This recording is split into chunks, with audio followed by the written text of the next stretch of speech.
The only reason financial services is doing it is because they have regulators making them do that.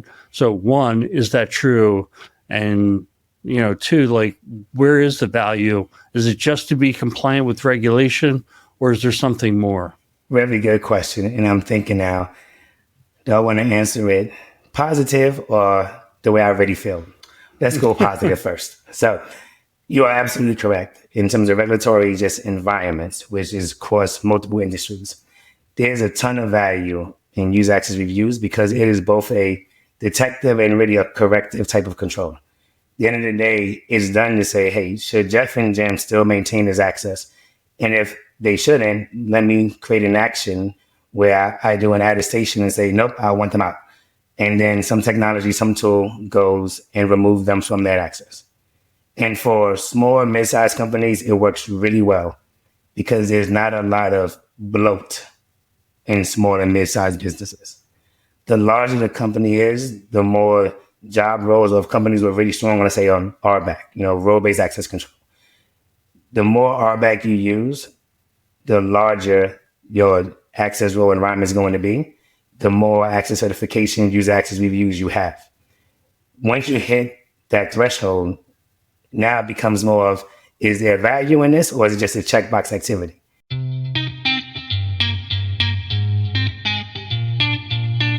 This is Identity at the Center. If it has anything to do with IAM, this is the go-to podcast. Now your hosts, Jim McDonald and Jeff Stedman.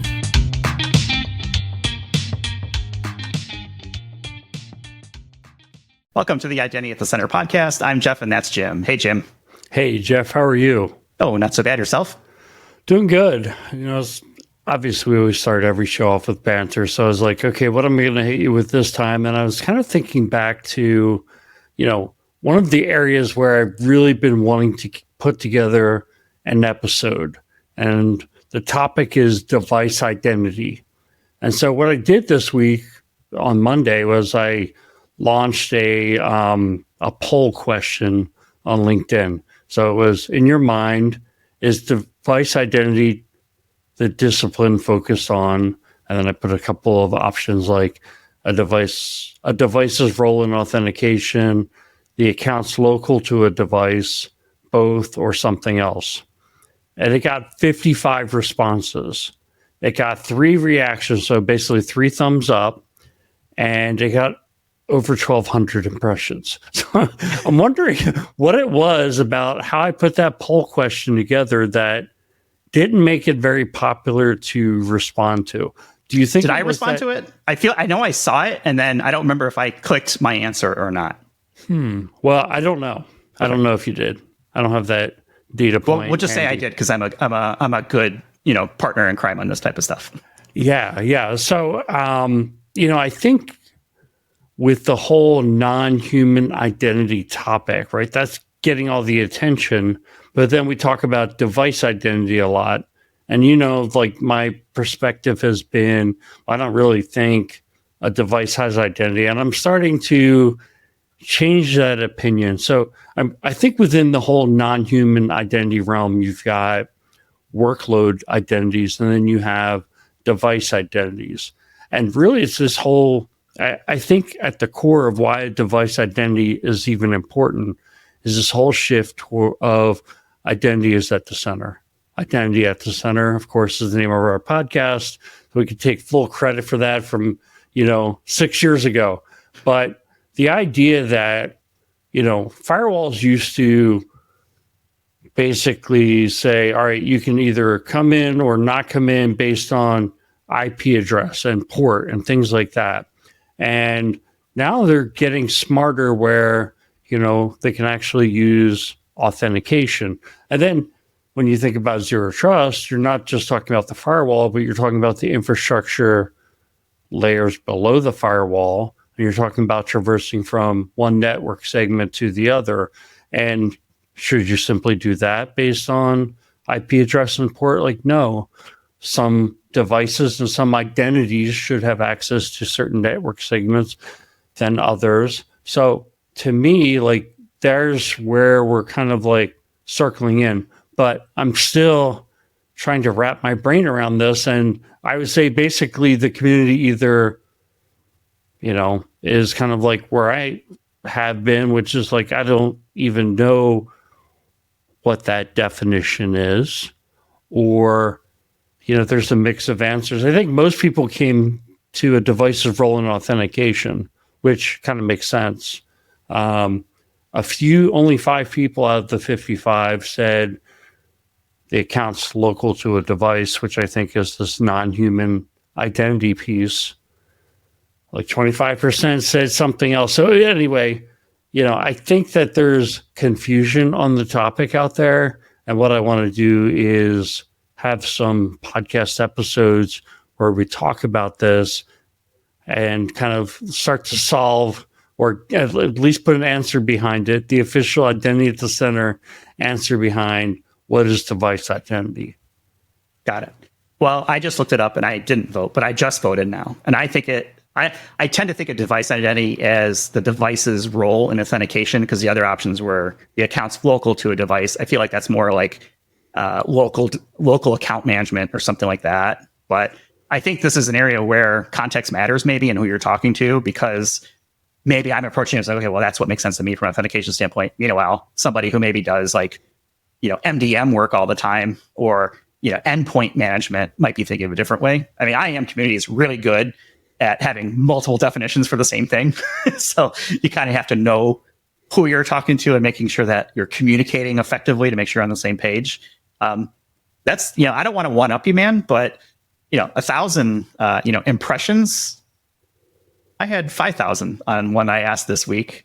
I got a lot of really good answers to a question that I posed on LinkedIn. And I got to tell you, the IAM brain trusts, the hive mind of people on LinkedIn came through. I was asking a relatively vague question around device identity, essentially. So this idea of tap and go, but without the tap part, almost kind of like an ultra wideband key or some sort of proximity authentication. The challenge being, what if you have multiple people in the same room? How do you identify the right person as part of that?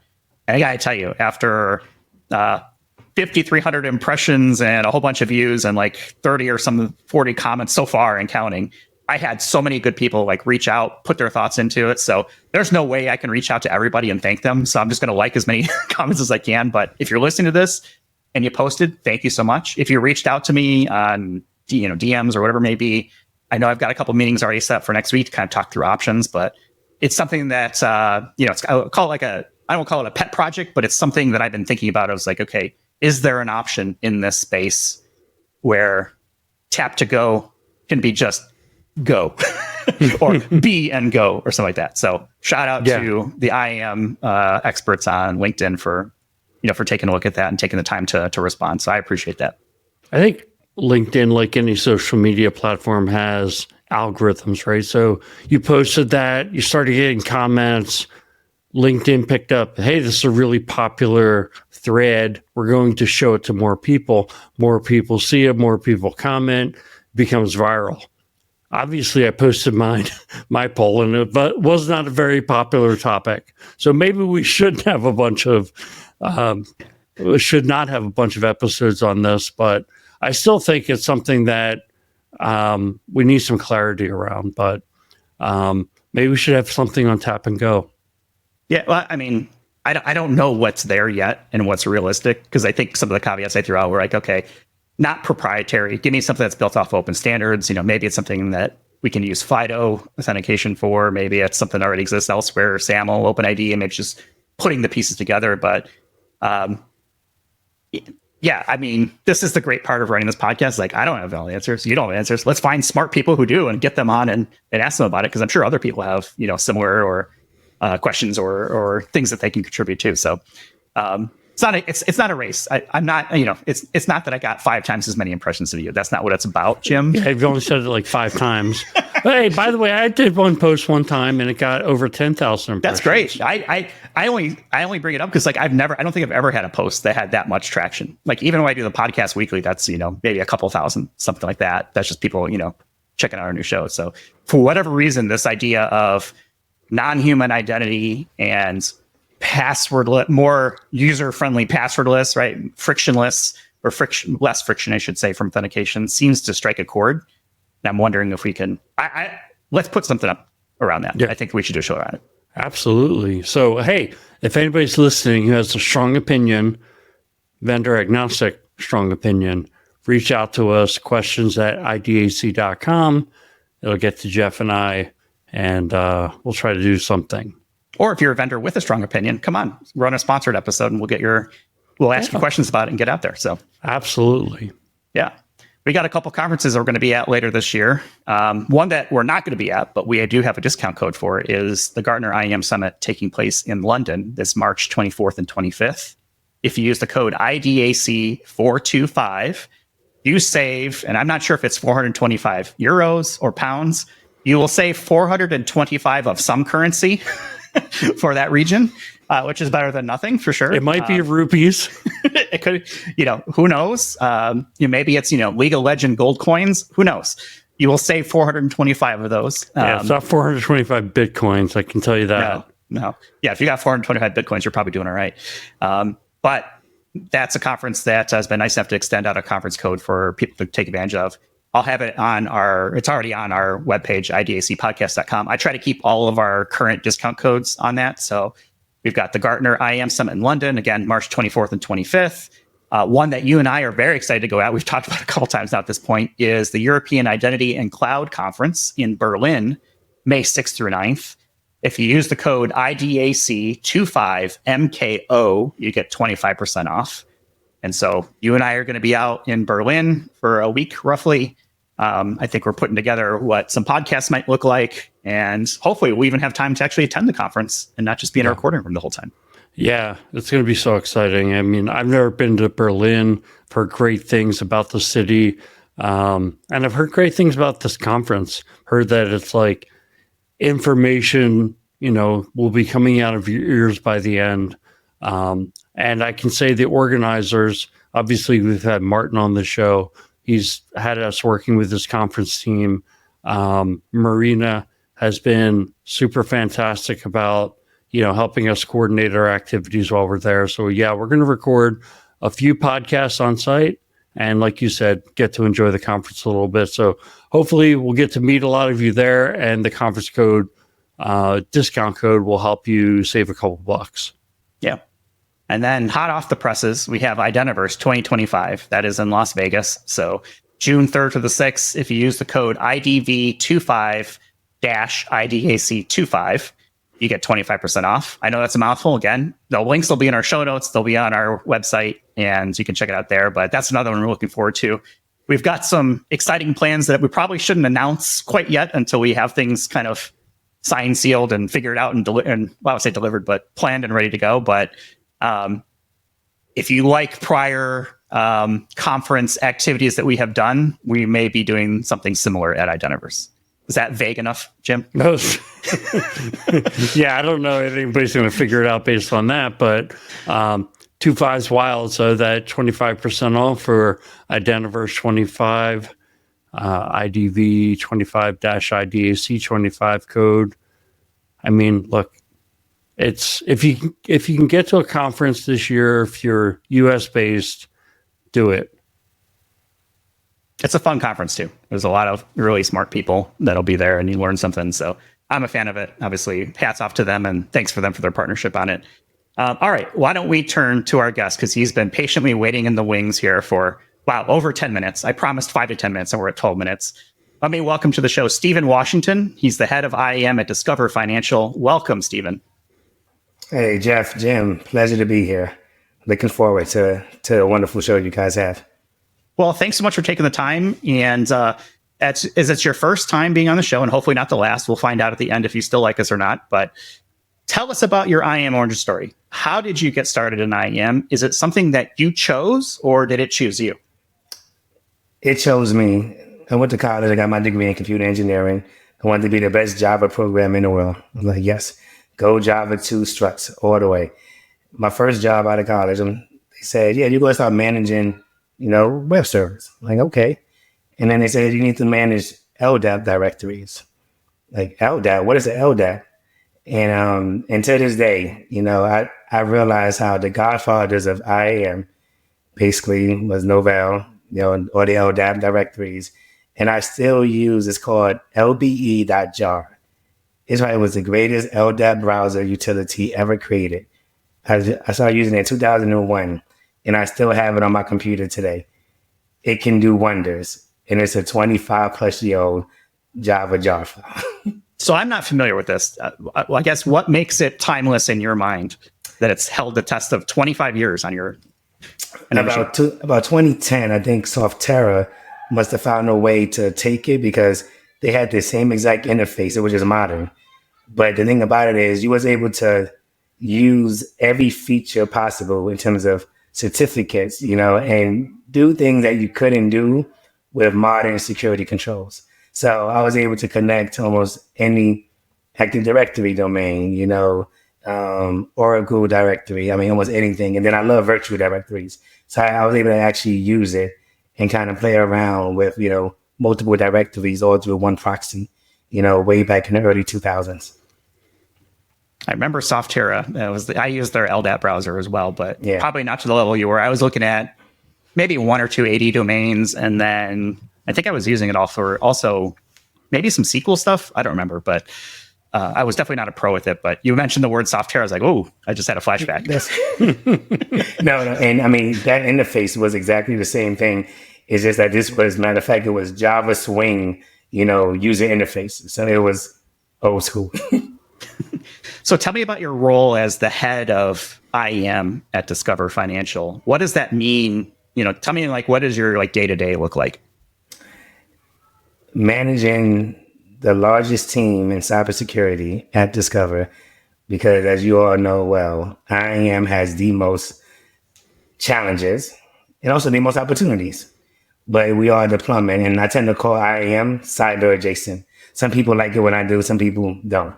But I call it cyber adjacent because identity is really a combination of infrastructure services, cybersecurity, and risk GRC, like risk management. It's a combination of both, of all three. So it cannot fit in just one specific space. But most times it's either infrastructure or cybersecurity. And at Discover, we always stand cybersecurity. So cybersecurity adjacent, I guess I've always thought of IAM as in cybersecurity. What makes it adjacent for you?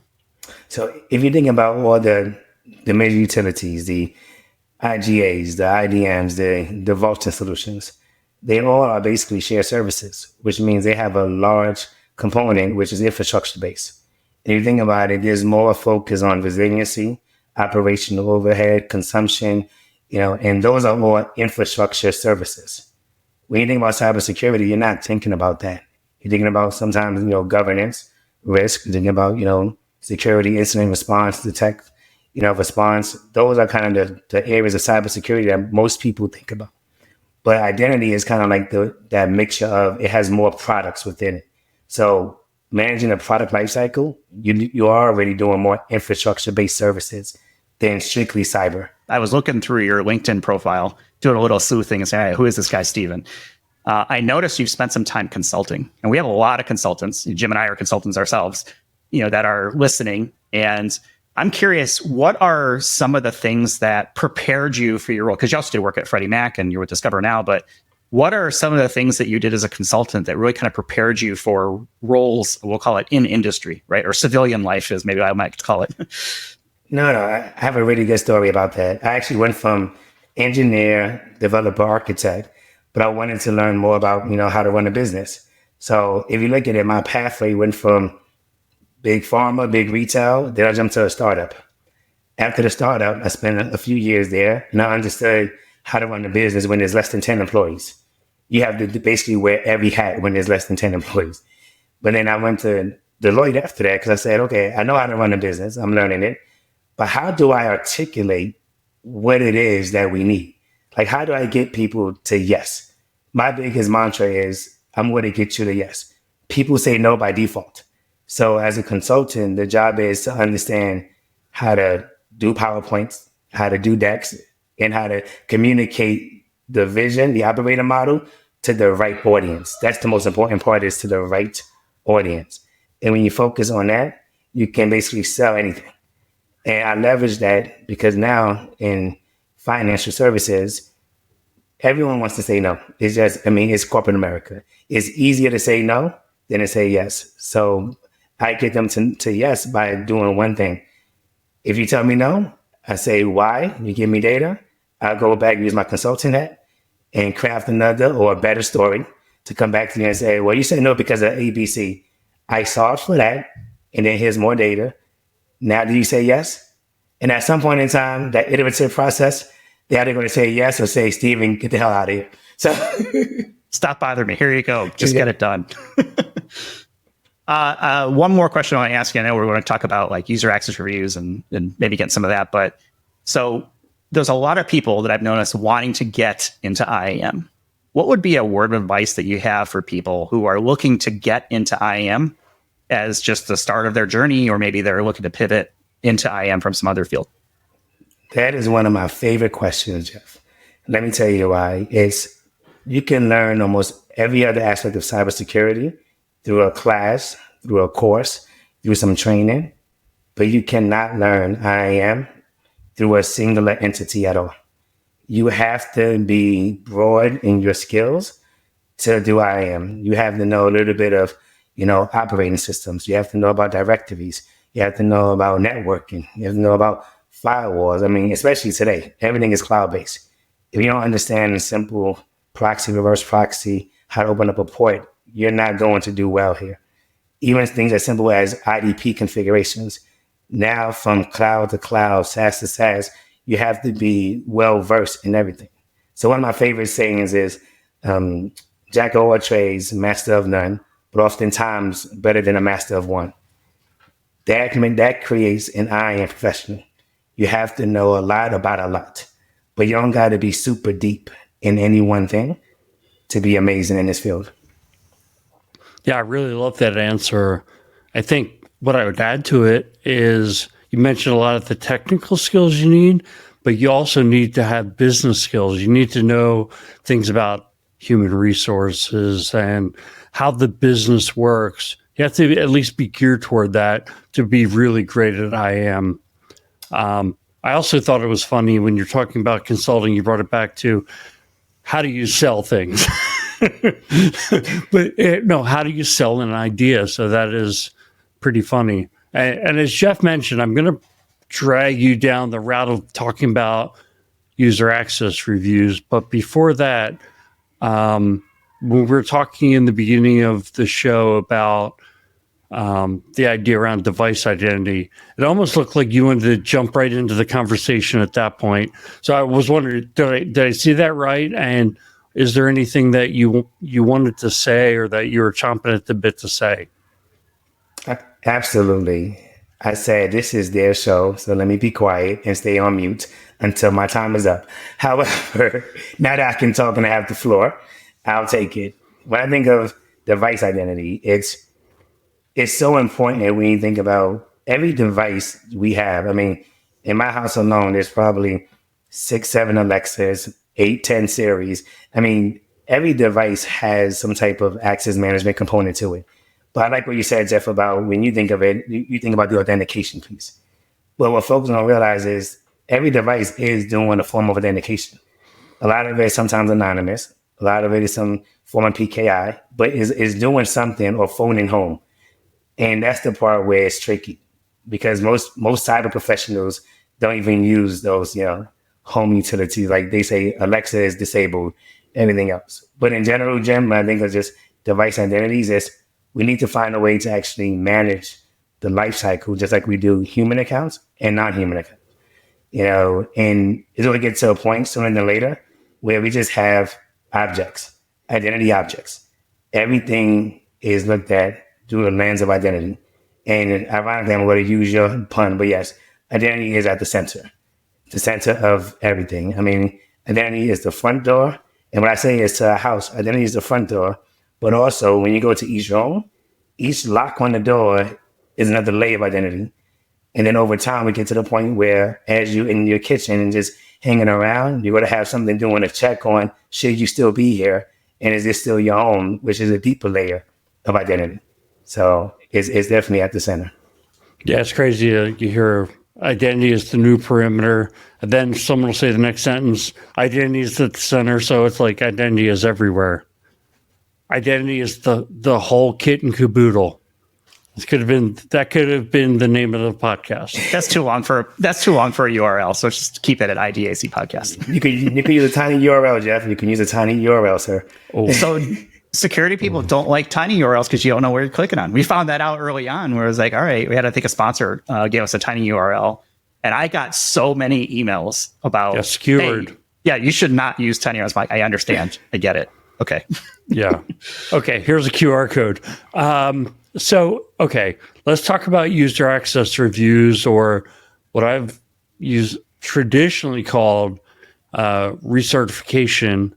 I don't know if you even use that term, but user access reviews, you see them used a lot in financial services and heavily regulated industries.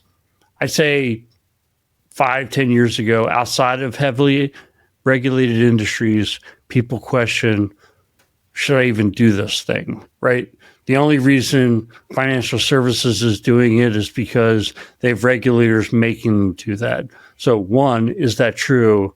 And, two, like, where is the value? Is it just to be compliant with regulation, or is there something more? Very good question. And I'm thinking now, do I want to answer it positive or the way I already feel? Let's go positive first. So you are absolutely correct in terms of regulatory just environments, which is across multiple industries.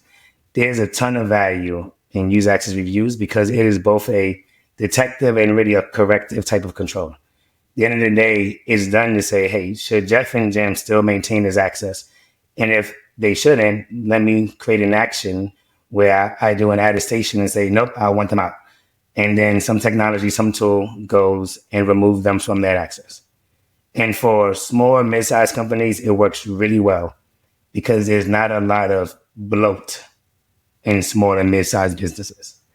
The larger the company is, the more job roles of companies were really strong, let's say, on RBAC, role-based access control. The more RBAC you use, the larger your access role environment is going to be, the more access certification, user access reviews you have. Once you hit that threshold, now it becomes more of, is there value in this, or is it just a checkbox activity?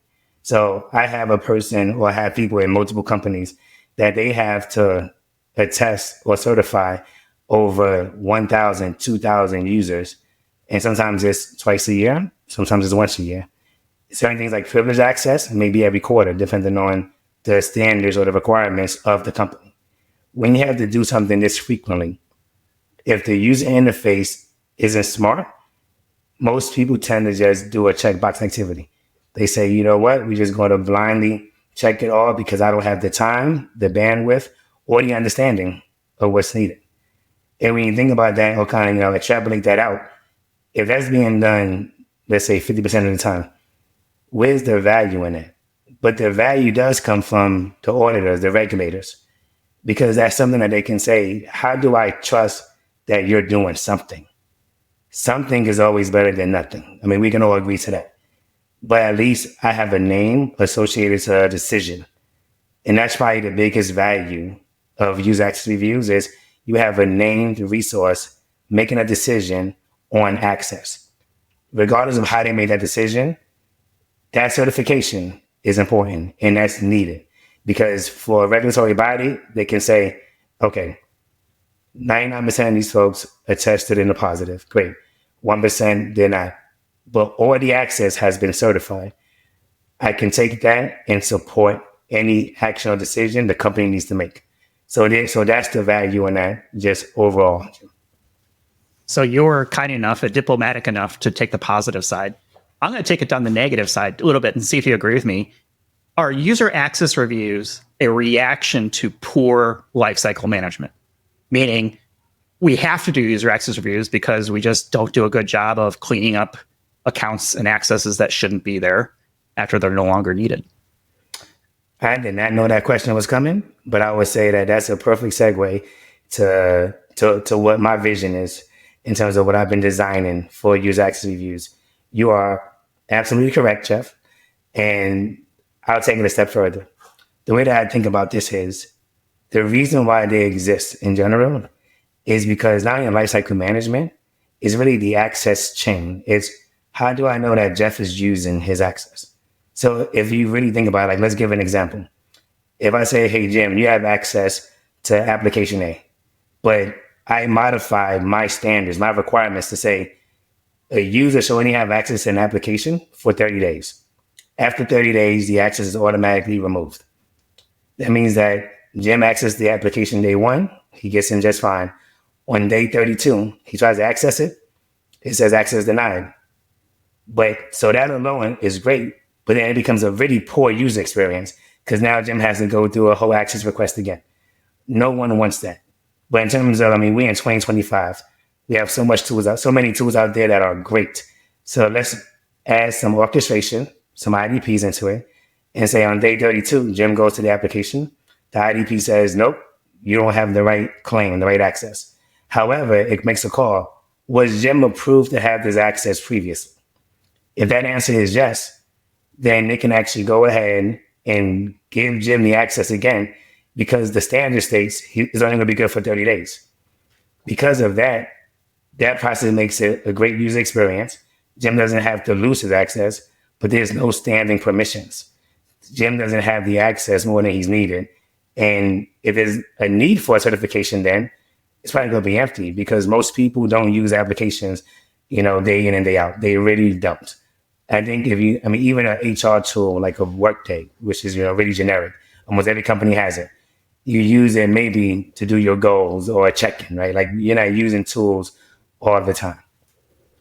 Stephen, I wanted to ask you what you meant about UI, but I think that's going to be part of your answer to my different question, which is, so Jeff and I are very fortunate. We get to go to a lot of conferences. Doing the podcast, a lot of vendors reach out to us. We see a lot of demonstrations of IGA products and the amount of innovation that's still happening in the space. IGA, it's been around for quite a long time, right? But people are continuing to innovate. And I'd say, why is that? What are the innovations that to you are exciting without getting into specific vendor names, right? We're going to keep, no. I think that the biggest one is the use of AI, of course, in ML, right? At the end of the day, let's go back to the example I said of the individual that had 1,000 access requests he had to test. Well, AI ML now has the ability to go look at it and do some of the things I mentioned. Hey, when was the last time they used this access? Hey, did all their team members use the same access? So now we can have more smart IGA, more smart services to say, hey, Jeff, out there 1,750 are because of the team name, the team description, and their all operation and support. They should have that. You can then say, okay, I'm going to blanket approve that because those 750, I don't have to look at. Now you're down to 250, which is much more manageable. But then the AI ML can do even more stuff and say, hey, only about 25 of these are privileged. So now that 1,000 goes down to 25.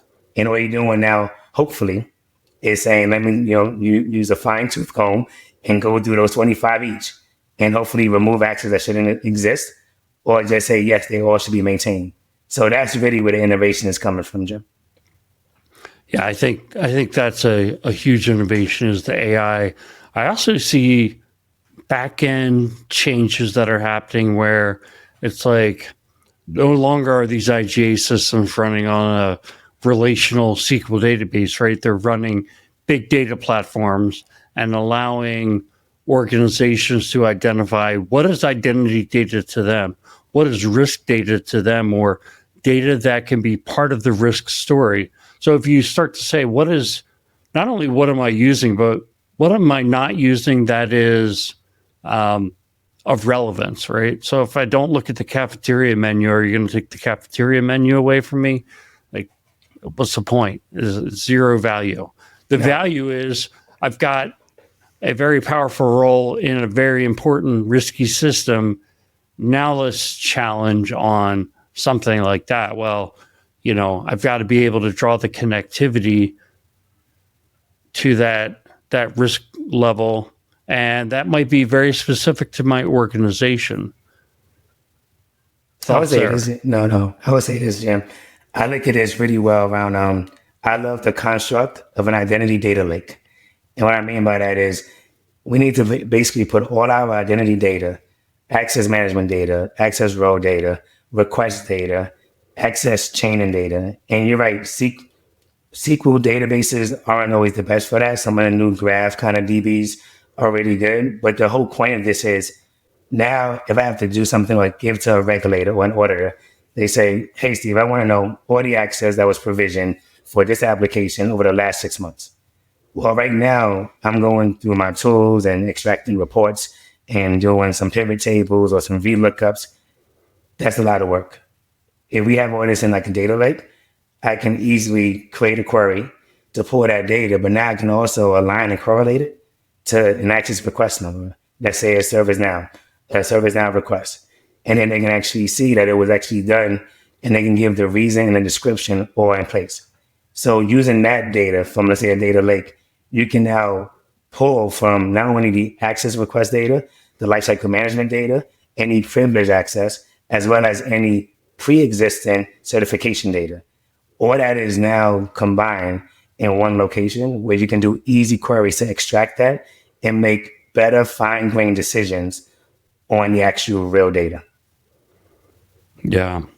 So let me ask this question. So obviously we talked about the AI and kind of like narrowing the focus on the important decisions. Is that really also being driven in part by what we call identity fatigue? Just, it winds up in a large organization where there's a few people who become, I don't want to use the term bottlenecks because it sounds so negative, but the idea that they wind up becoming the person who approves or disapproves a large amount of access, and really trying to tailor identity becomes an exercise so that they don't get overwhelmed and start rubber stamping access. Is that kind of the driver in your mind? That's the largest driver, but I guess in addition to that, you also have, I call it identity hygiene. Most people do it now. It's the hygiene part has been what's been missing over the last decade. We all, even tools, products, vendors, startups, they all want to do the action. Let's make a better IGA. Let's make a better LC and lifecycle management. Let's make better tools to actually, and better products so we can sell the product. But what they forget is the cleanup is actually more important. Because you can have one of the best products in the world if you keep on provisioning, keep on adding, and never clean up or remove, your actual audit data is poor because the hygiene is poor. And that means that now more people are doing requests. And guess what? That leads to the fatigue because now it's saying, I don't know why I'm improving this, but I've been doing it for 7 years. There could be no one even used. The application can be gone in the environment, but people can still be potentially approving that access because it's the name is on the sheet that comes across every 6 months. I've seen some scenarios where the access review with AI looks like this. So Jeff works for Steven. Steven, here's the access that Jeff has, and then AI highlights 3 or 4 entitlements that, hey, you may really want to look at this. So if you're Steven, you're only going to look at those 3 and ignore the rest, right? So why even show the rest?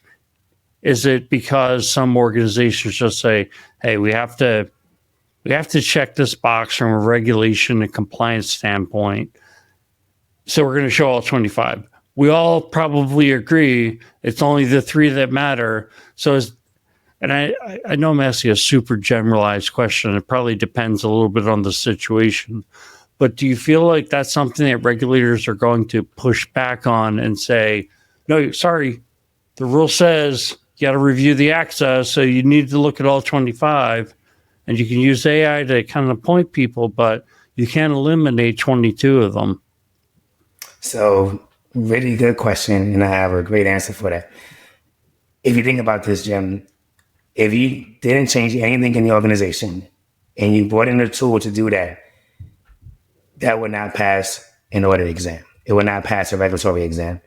Because even though it's better and it's actually reducing more risk and it's actually a better hygiene, most companies, the auditors, the regulators, their job is to validate what you have written in your standards and your requirements. Think about it as like soft skills. A lot of engineers like working and consultants like the hard skills, the hands-on, the tangible skills. But even when it comes to things like access reviews or just anything that's audit related, you have to focus on changing your actual requirements and your standards and your policies. By changing that, if I just change the line, Jim, and said, we're going to certify multiple times a year access that is determined through a systematic / AI generated method, the ones that need to be reviewed, then I can now use that because the auditor, the regulator has to look at what the requirement is for our organization. Okay, so you have to kind of take that stepwise approach where you first change the policy and then you comply with your own policy. That makes sense to me. You got it. Last thing I want to kind of explore when it comes to access reviews is what is your advice for the practitioners out there who are maybe doing access reviews the old-fashioned way, or let's call it IGA Gen 1?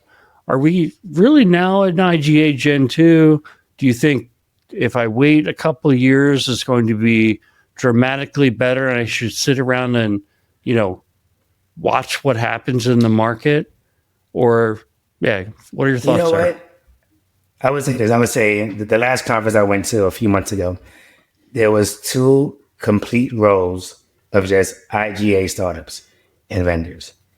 And even though to me that seems like it's overkill, it actually gives us hope because that means people are now invested heavily in doing this, not the best, but doing it in a way that is modernized and that's more efficient. So at some point in time, having access to the data is going to translate into leveraging tools / processes to be able to make better decisions. So right now we say IGA 1 is the normal access certifications do IGA 2. We're going to skip Gen 2, V2, because right now V2 is now adding AI and ML into it, but it's still in its early states. The next generation is going to have that more hard and fast. Like it's going to be modernized, it's going to be tested, but even the vendors have to understand it can't just be about the technology. You have to look at it as how can you approach some of these regulatory bodies and these compliance bodies and say, hey, will you be okay if our solution shows you this? Because that's how you really get to the next level, is companies can't just say, let's have the best product. They gotta say, let's have the best product that can comply with all the regulations out there.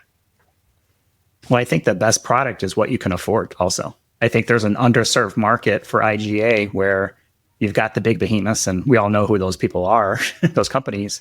There's a lot of companies that can't afford those types of things. And there's a lot of good IGA, or, sometimes they're called IGA light vendors that are also helpful. But even those vendors, I'm seeing kind of what their pricing has been, and there isn't much of a financial benefit to just say, okay, well, for 10% more, 15% more, whatever the number is, right? I'm just making them up. I can go with a tried and true, established, world-class, partner of this, or do I gamble on something that is nobody's ever used before? And they might have a great product, but trying to get in the door without references, without a track record, I feel like in that case, and I'm focused mostly on small, mid-sized businesses, they don't have the money to afford, an upper right Gartner quadrant for the most part, unless they are heavily regulated, or maybe they've had an impact, an incident or something like that, right? Where they have to do something about it. Does that make sense? It makes sense, but I want to chime in on something from even Jim said, how do the current practitioners do this? In most SMBs, a lot of people do this with just spreadsheets today. So let's not even talk about tools. Spreadsheets today are some of the easiest ways to go ahead and say, hey, I've done my access certification. Because depending on the volume, if it's only, let's say, 50 people in a company, you can do that pretty easily. Now, most, let's say, financial companies or companies have the alliance to, say, PCI, as an example. PCI 4.0, really was published and came out truly like last year, but it goes into effect starting this year. There's a requirement about service accounts, non-human identities, having to be kind of certified.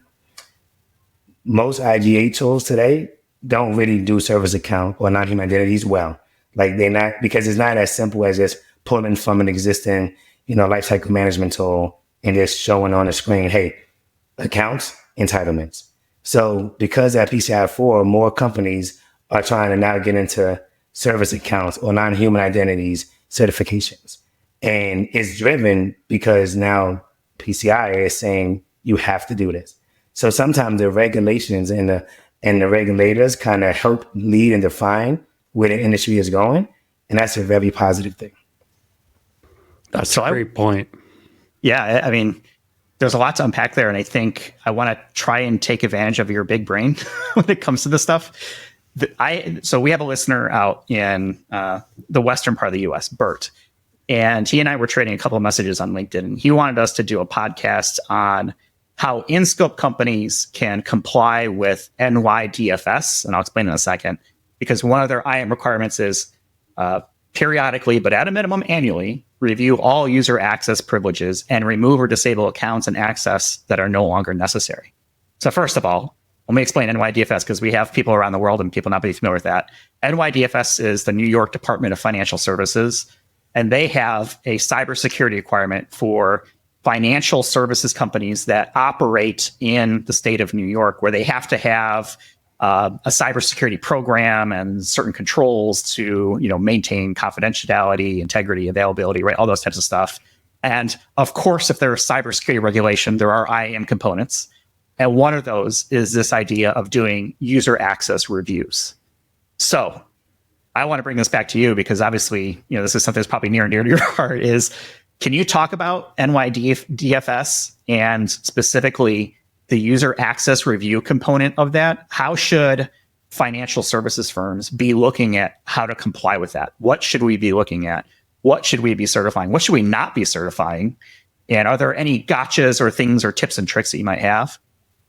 No, absolutely. So NYDFS, I've worked for a few companies that have been in scope for that, but I'll make it a little bit more broader for the entire audience. I mean, think about NYDFS, think about the Federal Reserve Board, FDIC. You can think about even SOX, SOX compliance, SOC 1 compliance. They all have these similar requirements. And sometimes the best way that I tell people to kind of point them to is if your cybersecurity program aligns with the NIST cybersecurity framework, you're going to naturally 99% align to everything else, to all the regulatory bodies. Because most of the bodies pull from things like NIST. I mean, other frameworks as well, but the NIST CSF, cybersecurity framework, especially the 2.0, is where a lot of the government cybersecurity programs, the NYDFS and others are pulling from. And the really importance of access reviews from NYDFS or anyone else is really defining what is the scope of the access review. Meaning, I think Jim mentioned earlier, or something about like Adobe or something like that is, do I want to test or certify Adobe Acrobat Reader? What's the value of something like that? It's a product that most people have. Chrome, web browsers, is there really value in it? Now, if it's a financial SOX tool, there's a ton of value in testing it. The problem in the industry is this. Everyone have not scoped out the applications or the access that truly require it. So a regulatory body or an internal auditor, all they can do is say, show me everything. And that's the biggest issue. Without having that scope clearly defined, you have to produce everything for them. And it does make sense. It's like, if you can't tell me exactly what's in scope, I have to see everything. I like that idea of scoping because I do see that as an issue. I think one of the main things to consider in this might be non-public information, right? Who cares about the stuff that is public? It's public, right? Why you're reviewing that access.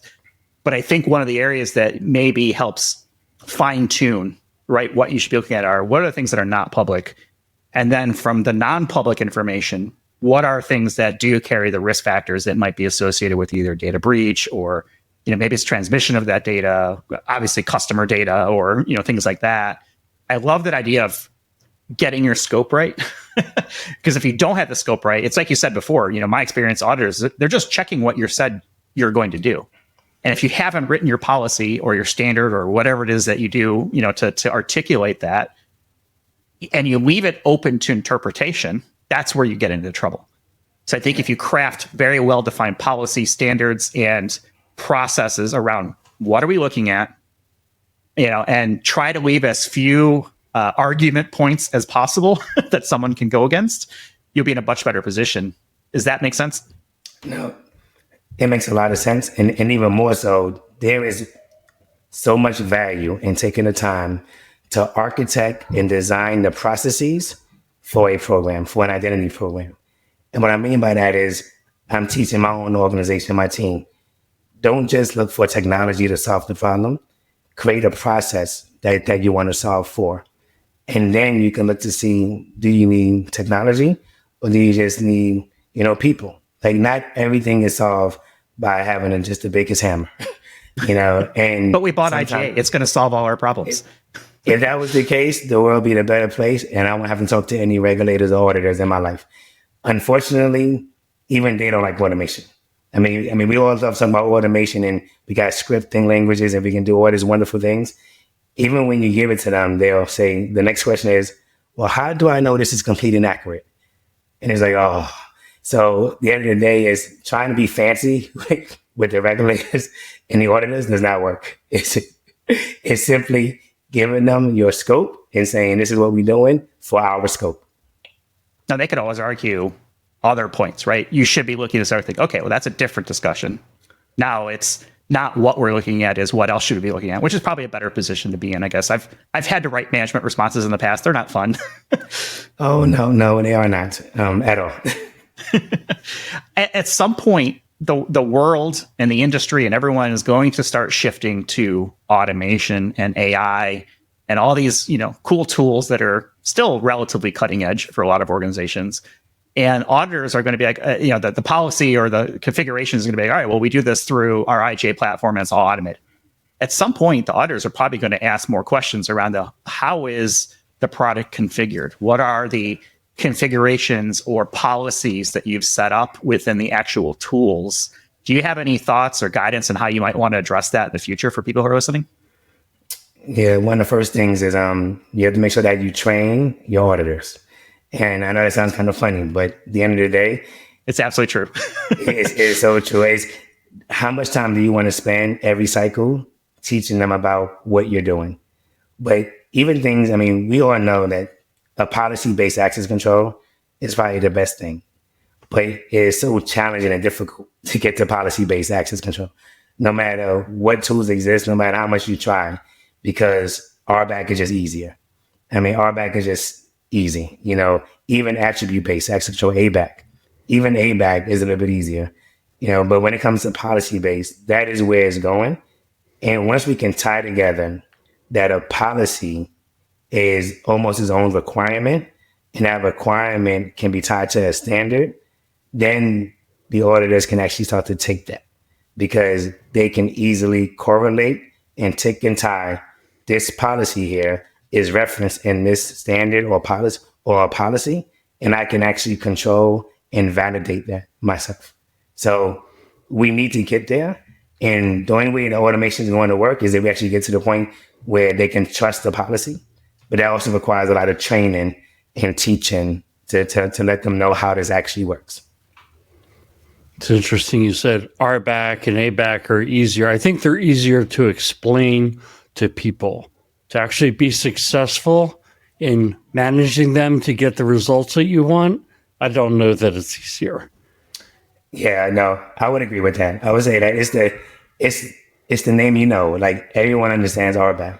And most people who call me to do an assessment, they always say, oh yeah, we can talk about, the best RBAC model to use. And whenever someone says RBAC model to me in the last 2-3 years, I look at them with trepidation. Like, are you telling me sure? that RBAC is the best thing to use right now with this whole cloud SaaS base, just in time, no standard permissions? Are you sure you want to go in there?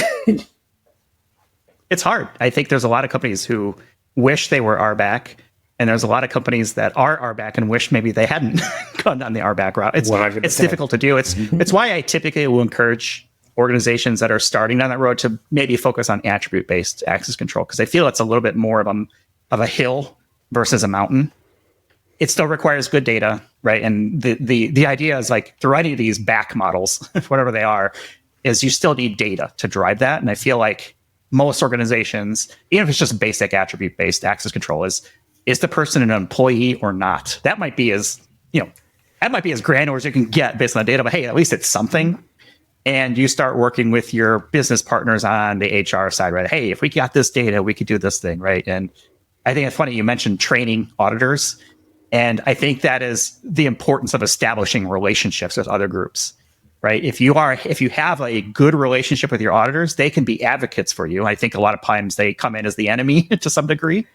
But if they understand how you're operating and you've trained them, you've educated them on, look, here's what we're doing, and you actually engage them in a proactive way and say, hey, here's what we're doing. What am I missing? You're going to audit me. Tell me what I need to be looking for. Help me out here. Their job isn't really to get you into trouble, because most likely, especially in the bigger organization, and feel free to correct me if I'm wrong, you have an internal audit team that does like an internal check, and then the external auditors come in. And those are the ones you want to be very concerned about. So almost like a catch before the real audit comes through. Does that make sense? Absolutely. No, I tell everyone this. Internal audit, which we call the third line of defense, their job is to be independent, but their job is the same job as first line of defense, which is normally us, is to protect the company, period. When we look at them as the bad cop, for example, we're not getting the best out of the partnership. Yes, we can't share everything because they have to still maintain independence, and that's important.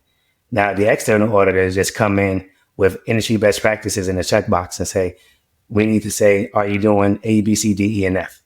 And then show me that you're doing A, B, C, D, E, and F. So you really can't build relationships with external auditors as much, but your internal audit program is there to protect the company the same reason as you are. Well, I appreciate you spending time with us. I think there's so much going on here, and this is one of those things where I wouldn't say it's a sexy part of IAM, but it's a necessary part. It's plumbing. I guess how sexy it is based on the UI maybe you've created. Maybe that can have some bells and whistles on it. But I really appreciate you spending time with us. I want to end the show on a lighter note. We were talking, and I just kind of sprung this before we hit record here. You mentioned that you are, you're definitely into fitness. You mentioned things like Tough Mudder, Spartan races, Pelotons, working out. Obviously, you and Jim can probably go on at this for about an hour. I'll just kind of nod politely and stare at my Peloton row that's over here that has been collecting dust. Tell me about Tough Mudder and Spartan races and all these things that you're doing to sort of stay fit. And I guess explain them in a way where it's like, okay, not everyone may be familiar with what these are. Explain for people that aren't familiar what a Tough Mudder is, for example. So I'll get there, but I want to talk about the why behind it. The why is when you run large organizations or just have a lot of work, our work, cybersecurity, is stressful. I don't care what anyone says. It is stressful, it's a lot of work, and we all need a reprieve. Some people do that different ways, Healthy ways are working out like crazy, other ways are drinking. I mean, whatever floats your boat. But at the end of the day, I got into just physical fitness about 5 years ago. Doctor was like, you're either going to make a change, Stephen, or you're not going to be around. So I said, let me go all the way in and make a change. But the Tough Mudder is an obstacle course based race. My first one we did 3.1 miles, like a 5K. But next we're doing one in April, which is 15K. So close to 10 miles roughly. And it's about 25 obstacles. And when I say that it's called Tough Mudder, half the obstacles require some form of mud or water.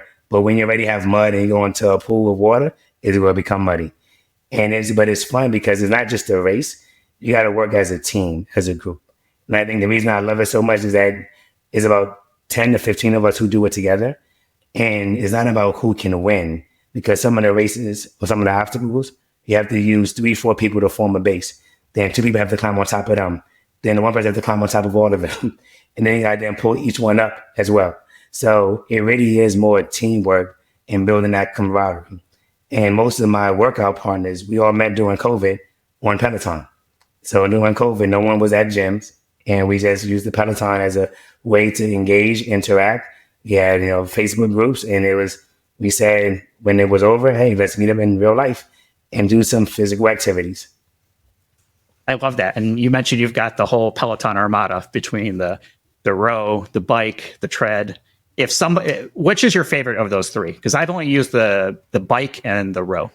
So the tread is my favorite, but it's any of the machines are great. But I have such a competitive spirit that the reason why I like Peloton is because of one thing, the leaderboard. Mm-hmm. And some days I wake up and say, I'm going to have a low impact day. And I'll get on the bike or get on the tread. I do a nice jog. And then someone will high five me, and they're right next to me, but they're below me in terms of the output. But then they'll high five me and then pass me. And my gut feeling is that intentional?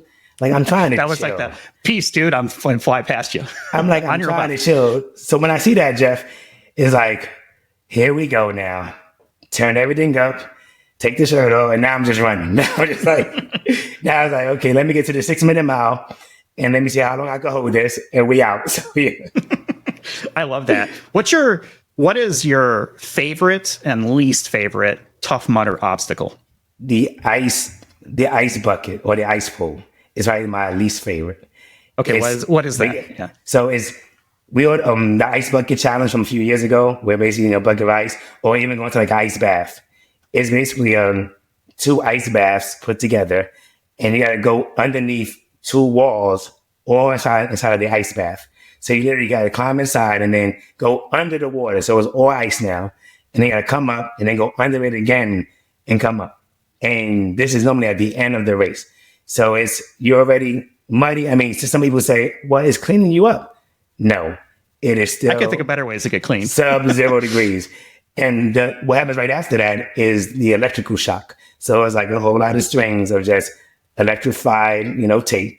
And you got to then run through that after you just came out the ice bath. So yeah, that is not the best part. I think it was one obstacle that was fun. It was huge tree logs, and they had little notches in it, complete mud, and you had to literally throw your body up or try to jump and grab on. And it reminded me of when I was young, I used to watch American Gladiator. And just that show, I always wanted to do things like that. And just trying to climb over, those rollers in American Gladiator. So I always tend to think that I'm back in the 90s and 2000s watching American Gladiator and going crazy. Jim, I know you work out. Jim, I've known you for 9 years, 10 years, something like that. Yep. And ever since I've known you, you are religious about your workouts every day. I don't know if you've ever done a Tough Mudder. Is that something you would do? It's not. So it's so funny. When I was listening to Stephen talk about why he started, how he started, it felt like he was telling my story. But I've been at this probably 15 years. So exact same thing. I'd be in this stressful world of IT and InfoSec. And I end the day, I had to wind down. So it'd be a couple beers or something. And then you just start to realize that's not good for you. So I started running, and, I worked my way all the way up to doing marathons. It didn't take really that long, maybe a year, from going from, having a few beers after work to just, I'm going to go run for a couple hours. And what a stress reliever. I did wind up hurting my back running, and I started doing more cross training and trying to build up strength in my core, because what I realized was you get these really powerful calves from running, but it doesn't necessarily build a strong core. So I started building my core.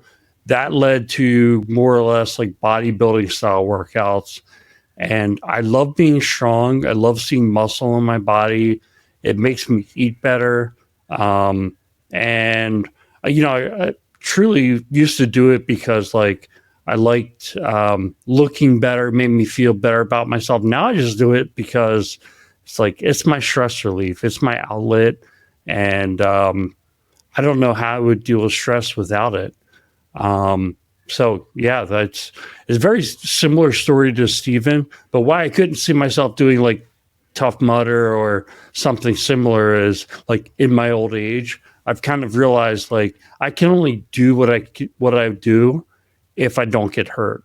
So if I do something that's going to risk injury, it doesn't mean you're going to get injured, but when I hear about people doing things that are, prone to injury, like doing like deadlifting heavy weight and stuff like Jumping that. at a muddy tree log and trying to hang on. That kind of stuff. I'm like, yeah, well, what if I slip a disc or something and I'm, out of the gym for 6 months?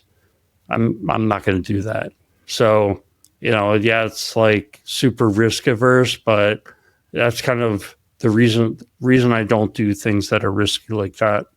But that makes a lot of sense, Jim. I mean, one other thing that I thought about as you were speaking, Jim, is I also work out about 2 hours a day because my vice is grilled cheese and French fries.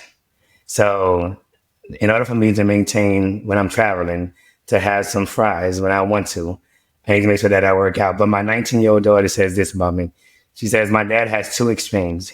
He's either a kids menu guy, grilled cheese and fries, or he's like an A5 Wagyu steak guy.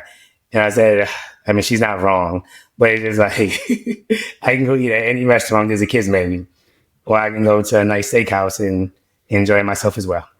That's actually, so now you're talking Jeff's talk. Yeah, now you've got me interested. All right, describe your perfect grilled cheese. What's the right cheese for a Stephen Washington grilled cheese sandwich? And the bread too.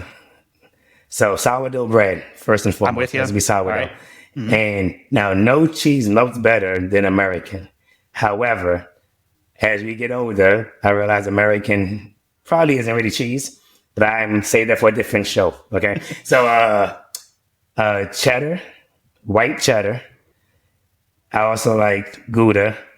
I like some Swiss and mozzarella. So it's a crazy combination. But if I'm going to do one, it's like the white cheddar. But I also enjoy Gouda cheese, which is kind of odd because it's more smoky flavor as well. But sourdough bread and just cheddar cheese combination is great. And some restaurants like Melt is really awesome, even though they probably add too much butter. I think they add like a whole stick of butter for one sandwich. But when you work out for 2 hours, you can do that, guy. Yeah, you got a little leeway there. I'm with you on the sourdough. I think sourdough is fantastic. I am a American and pepper jack mix because I want a little bit of a spice to it. Not crazy, but enough there. And I'll never turn down ham or bacon or something like that. But what I like is when we press the sandwich as thin as possible, like almost in between, like not a panini, but like pressed. And man, I can put those away. No, Jeff. Okay, so now I gotta add this. My best thing is when I say I've been fasting because I do intermittent fasting as well. So when I eat a ton. And sometimes I'm like, I want some bread. So I get 3 slices of bread, multiple layers of cheese between each thing, some ham, and then I literally will have a press, not panini, but just like a metal, like a cast iron press that I just put down on top of the skillet. And I just push that down. And that's the best, most unhealthiest thing potentially in the world. It's so good. But it's so good. It's so good. All right. We're going to wrap up grilled cheese at the center for this week. Stephen, you've been so great with your time. Really appreciate it. Looking forward to maybe giving you an official fist bump of gratitude for being on the show at a conference at sometime in the future. I'll have your LinkedIn profile as well in our show notes, if that's okay. People can reach out with questions or grilled cheese recipes or whatever it may be. And then, Jim, you and I will be on the web as usual, idacpodcast.com. Connect with us. If you're listening to this, go on over to our YouTube channel, hit that like and subscribe button. That's helping us grow. And appreciate you sharing with friends or enemies. We don't care. Whoever listens, as long as they like and subscribe, I don't care. So with that, we'll go ahead and leave it for this week. Thanks, everyone, for watching and or listening. And we'll talk with you all in the next one. You've been listening to Identity at the Center. We hope you've enjoyed the show. Make sure to like, rate, and review. And we'll be back soon. But in the meantime, hit the website at identityatthecenter.com. See you next time on Identity at the Center.